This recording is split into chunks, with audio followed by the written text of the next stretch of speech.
सचिन पायलट जी, हमारे मुख्य सचेतक महेश जोशी, महेंद्र चौधरी जी उप मुख्य सचेतक, प्रताप सिंह खचरवाल जी जिला अध्यक्ष, राजेंद्र यादव जी ग्रामीण डीसीसी के अध्यक्ष, गणेश गोगरा जी यूथ कांग्रेस अध्यक्ष, अभिषेक चौधरी जी एनएसयू अध्यक्ष, रेना रियाज जी महिला कांग्रेस अध्यक्ष, मुनीष गुजर जी श्रीमती महापौर,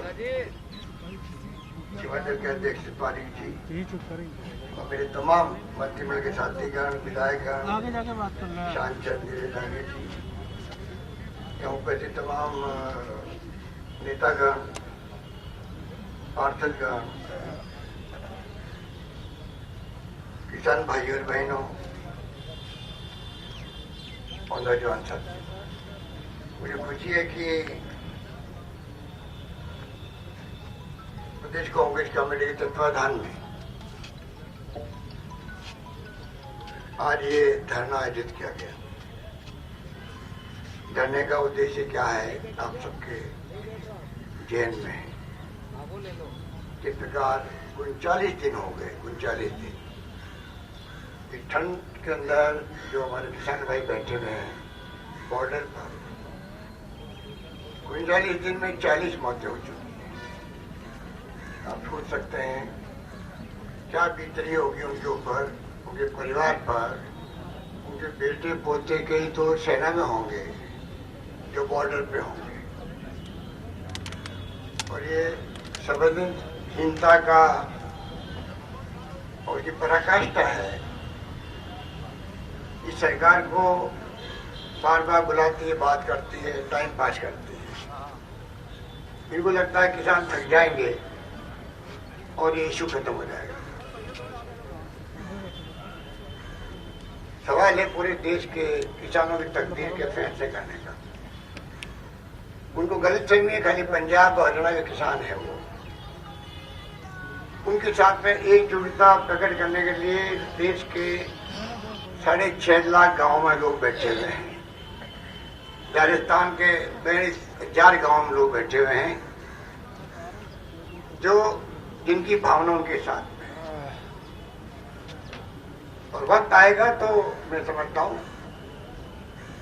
कि मोदी जी की और अमित शाह जी की गलतफहमी निकल जाएगी। किसान चल पड़ा तमिलनाडु से भी और आंध्र से भी, महाराष्ट्र से भी, राजस्थान से भी लेने के देने पड़ जाएंगे। किसान बहुत समझदार है। 39 दिन के बावजूद भी शांति, सद्भाव, भाईचारे के साथ में आंदोलन कर रहा है। लंगर लग रहे हैं वहीं पर, सब व्यवस्था वहीं हो रही है, गांव बच गए हैं, पर कोई तरह का आक्रोश नहीं, तनाव नहीं। इससे बड़ा संदेश किसान क्या दे सकता है? सरकार तो नाकारा है, निकम्मी है, संवेदनहीन है, ये फासिस्ट लोग हैं। हम जो बार बार कहते हैं कि इनका लोकतंत्र में यकीन नहीं है, और इसीलिए एक झटके में नोटबंदी कर दी। रात को 8 बजे प्रधानमंत्री जी बोलते हैं कि भाई और बहनों 4 घंटे के बाद में आपके 500 के 1000 नोट के रद्द हो जाएंगे। ऐसे फैसले होते हैं। कितनी लाइनें लगे बैंकों के सामने, 135 लोग मारे गए, कोई पूछने वाला नहीं होता। जीएसटी लाए रात को 12 बजे पार्लियामेंट के अंदर, तमाशा किया गया जैसे नई आजादी मिल रही हो। और जीएसटी में आप देखो राज्यों को पैसा नहीं दे पा रहे, कोरोना आ गया। इनके हर फैसले बिना कोई सोच समझ के, बिना विपक्ष से बात किए। अब ये मुद्दा भी मेरे सपोर्ट वक्ता कह रहे थे, अगर मोदी गवर्नमेंट बात करनी थी किसान नेताओं से, संसद में ढंग से बहस हो जाती, संसद में मांग थी विपक्ष की इसको सेलेक्ट कमेटी भेज दो, उसमें तमाम पढ़े हुए लोग होते हैं, वो बैठ के बात कर लेंगे, देशवासियों राय ले लेंगे, बाद में हम लोग इसको पास कर देंगे, तो क्या हो जाता उनका। तो जो अहम घमंड जो है वो इस कदर है इन लोगों के अंदर, जो काम करते हैं 370 हटा दी, हिंदू खुश हो जाएंगे, जिसमें तलाक लेके आ गए हिंदू खुश हो जाएंगे। इस देश को 70 साल आजादी के पहले भी बाद में भी महात्मा गांधी के रहनुमाई में इस प्रकार पंडित नेहरू, सरदार पटेल, मौलाना आजाद, अम्बेडकर के वक्त में जो सिद्धांत, नीतियां,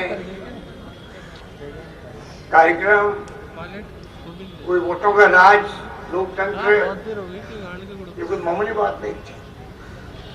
आज 70 साल के बाद में भी इंदिरा गांधी की जान चली गई, इसने बांग्लादेश आजाद करवा दिया, पाकिस्तान के 2 टुकड़े कर दिए। तो वो खालिस्तान नहीं बनने थे, अपनी जान कमाना कबूल कर लिया। जो प्रधानमंत्री पद पे बैठे हुए थे, राजीव गांधी प्रधानमंत्री बनने वाले थे, जान चली कि बम्बई बम चढ़ा दिया गया। सरदार बेंच ही नहीं थे वहां, पंजाब के मुख्यमंत्री। देश नाबूद कर दिया वहां पर आतंकवाद को। आतंकवादियों ने मुख्यमंत्री रहते हुए उनको उड़ा दिया वहां से। तो देश एक रहा, अखंड रहा। और ये लोग सट्टा मारते कहते हैं कि 70 साल में कांग्रेस ने क्या किया। जिन लोगों को वजूद नहीं, जो लोग आजादी की जंग में कहीं नजर नहीं आते थे, कई लोग तो अंग्रेजों के ये मुखबरी करते थे, लोग मुखबरी करते थे। वो अपने पाठ सिखाते 70 साल में क्या किया। 70 साल में बिजली थी आजादी के वक्त में, पानी की योजनाएं थी, सड़कें थी देश के अंदर, शिक्षाएं थी, स्वास्थ्य सेवाएं थी, बड़े बड़े बांध थे, कल कारखाने थे। क्या नहीं किया कांग्रेस ने। पंडित नेहरू की दूरदृष्टि थी, सब कुछ हुआ। पर क्योंकि जब आप तानाशाह प्रवृत्ति की भावना रखते हो दिल के अंदर, दिमाग के अंदर, फिर वही बात आती है कि जनता को जो हम कहेंगे ताली बजाओ ताली बजाए, थाली बजाओ थाली बजाए, दिया जलाओ दिया जलाएंगे, क्योंकि हिंदू राष्ट्र की बात है। ये देश को हिंदू राष्ट्र की तरफ ले जाना चाहते हैं, जो कि असंभव है। ये मुस्लिम, हिंदू, सिख, ईसाई उसकी बात करते हैं, जबकि हमारा मानना है कि जो गुलदस्ता होता है बगीचे के अंदर, वो तभी सुंदर होता है तब अलग अलग कलर के रंग होते हैं। देश की ताकत यही है, देश की ताकत यही हमारी दुनिया लोहा मानती है। आज जो मोदी जी का सम्मान इंग्लैंड में, अमेरिका में, फ्रांस में, जर्मनी में, जापान में हुआ, इसलिए हुआ ये प्रधानमंत्री उस हिंदुस्तानी गुलदस्ते का प्रधानमंत्री है। इसलिए नहीं हुआ कि आप हिंदू राष्ट्र की कल्पना करो, उसके लिए लोग सवाल जाएंगे, दुनिया के मुल्क तारीफ करेंगे। पर ये लोग बहुत फासिस्ट है। मैं आपको ईमानदारी से कहना चाहता हूं कि देश को बर्बाद कर रहे हैं। मैं कुछ राजनीतिक बात नहीं कर रहा, देश को बर्बाद कर रहे हैं। ये देश को बांटते हैं हिंदू मुसलमानों के अंदर। आने वाले वक्त में पता नहीं क्या होगा, कोई नहीं कह सकता। क्योंकि पूछो, कश्मीर के अंदर आतंकवाद 40 साल से चल रहा है। हिंदुस्तान का एक भी मुसलमान, हिंदुस्तान का, कश्मीर को छोड़कर, क्या 40 साल में एक भी हिंदुस्तान का मुसलमान कश्मीर में पकड़ा गया क्या आतंकवादी के रूप में? पाकिस्तान के आगे होंगे आतंकवादी, कश्मीर के खुद के हो गए होंगे, अफगानिस्तान के हो गए होंगे, ईरान इराक के होंगे। हिंदुस्तान में कौन सा मुसलमान पकड़ा गया? फिर भी आप उनकी अग्नि परीक्षा ले रहे हो, उनको पराया बना रहे हो। अभी तो हिंदू और मुस्लिम में राष्ट्र बटा हुआ है, देश और समाज। ये तो मेरी बातें लोगों को अच्छी भी नहीं लगेगी। और आने वाली पीढ़ियों में इतना ये है कि गुलदस्ते को मना के चले, आगे बढ़ाएं, और इनकी नीति ठीक नहीं। अब बताइए, मुंबई के अंदर महाराष्ट्र में चुनाव हुए, इनकी मेजोरिटी नहीं आई, शिवसेना अलग हो गई। तोड़ फोड़ करके रात को कैबिनेट में बुला ली, राष्ट्रीय शासन समाप्त। सुबह 5 बजे बुलाया गया राष्ट्रपति को, उठाए गए नींद से, दस्तखत करवाए गए और 7 बजे शपथ हो गई मुख्यमंत्री, सुबह 7 बजे गुपचुप। और प्रधानमंत्री जी ने 7:30 बजे ट्वीट कर दिया, बधाई हो महाराज सरकार बन गई कांग्रेस, वो बीजेपी से बन गई, वो हमारे साथ क्या नाम उनका महाराज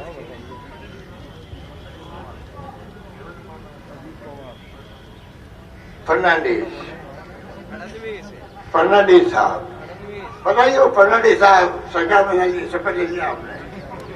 और फर्नांडिस साहब वापस जवाब दे रहे हैं, मोदी है तो मुमकिन है। आप सोच लीजिए, मोदी है तो मुमकिन है। सुबह 6:30-7 बजे शपथ हो रही है। आप बताइए, कमाल हो गया। दुनिया में क्या सोचते हो लोग, इस देश में सब कुछ संभव है। अमेरिका में होंडी मोदी ट्रम्प का हाथ पकड़ के बेचारे घुमा दिया 4 बार को। ट्रम्प हाथ वो मेरे ख्याल से ज्यादा बुजुर्ग है इनसे भी, घुमा दिया पूरा। अगली सरकार ट्रम्प सरकार, हमारी जनता ने धज्जिया उड़ा दी वहां पर, ट्रम्प कर गई। और ऐसी धज्जिया अगर कभी हिंदुस्तान में उड़ जाए मोदी जी की, आश्चर्य मत करना।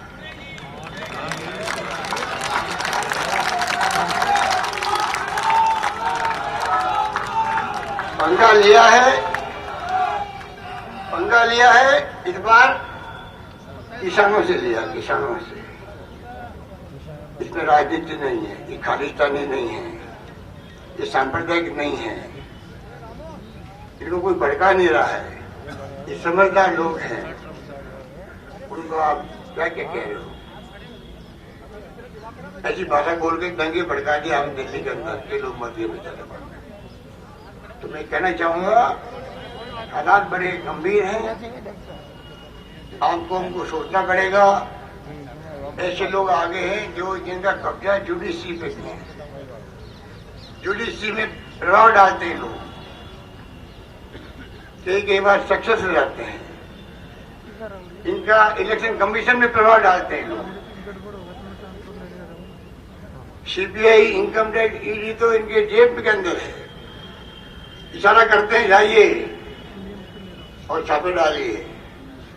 सीधा फोन आता है गृह मंत्री और पीएमओ से।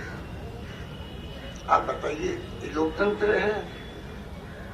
हर व्यक्ति आज बात करते चमकता है, भाई फेस टाइम पे बात करो, व्हाट्सएप पे बात करो। ये स्थिति क्यों बनी देश के अंदर? इसलिए मैं कहना चाहूंगा कि ये आज जो आप बैठे हो धरने पर, ये धरना जो है कि किसानों को एक संदेश देने का है कि पूरा देश, पूरा प्रदेश के तमाम कार्यकर्ता आपके साथ एकजुट हैं, आपके संघर्ष हम साथ हैं। और जब आप अपमान करोगे तो हम बॉर्डर पे भी आ जाएंगे। गलत समय नहीं होनी चाहिए, कोई नहीं जाएगा। अभी हमने रोक रखा है, हमारी पार्टी की नीति है। पहले से उन पर आरोप लगाते राजनीति बड़े भड़का रही है, लेकिन पूरी तरह वो किसानों के आंदोलन है वो। तो हम एकजुटता दिखाने के लिए अभी दत्ता सही ने कहा आपको 7 दिन तक हमारे विधायक लोग अपने अपने क्षेत्र में जाएंगे, लगातार किसानों से वार्तालाप करेंगे, बताएंगे, उनको समझाएंगे, सरकार ने जो काम किया वो भी बताएंगे। तो मैं कहना चाहूंगा कि हालात बड़े गंभीर हैं। आज 86% किसान जो है देश के अंदर, उसके पास 5 एकड़ से कम जमीन है, आप सोच सकते हो, और एवरेज से 2 एकड़ ही है। हमने कहा कि उनकी 5 एकड़ तक की होगी जमीन, कुड़क नहीं करेंगे। हमने बिल पास किया राजस्थान सरकार ने, 3 बिल संशोधन किए हुए केंद्र वाले बिलों को, पता नहीं राज्यपाल महोदय पर क्या दबाव है, वो बेच नहीं रहे हैं केंद्र को। और यही कारण था कि आंदोलन शुरू हुए। और मोदी जी अगर बात सुन लेते सबकी बिल पास करने के पहले, डायलॉग रखते विपक्ष से भी ये नौबत नहीं आती। और अभी भी ये हो रहा है। मैंने फोन किया राष्ट्रपति भवन में 4 मुख्यमंत्री, पंजाब, राजस्थान, छत्तीसगढ़, पांडिचेरी, कांग्रेस के मुख्यमंत्री मिलना चाहते हैं। क्या दबाव है राष्ट्रपति जी पर? इतिहास पहली बार हुआ होगा राष्ट्रपति से तो कोई एक मुख्यमंत्री मिलना चाहता हो उसी वक्त टाइम मिलता उसको। आप गए राष्ट्रपति भवन, एक कप चाय पिलाएंगे आपको, बात करेंगे यहाँ पर नहीं और करना चाहता, आज तक नहीं बुलाया गया। ये कम्युनिकेशन गैप जो है वो पैदा करवाया जा रहा है इस एनडीए सरकार द्वारा, इसलिए ये स्थिति बनी है। तो मैं कहना चाहूंगा कि आज कम समय के नोटिस में इतनी बड़ी संख्या में आना, इस पर बैठना, ये संदेश है उनके लिए भी जो कहते कांग्रेस है कहाँ, कांग्रेस है यहाँ, कांग्रेस दिख रही है, कांग्रेस यहाँ पर।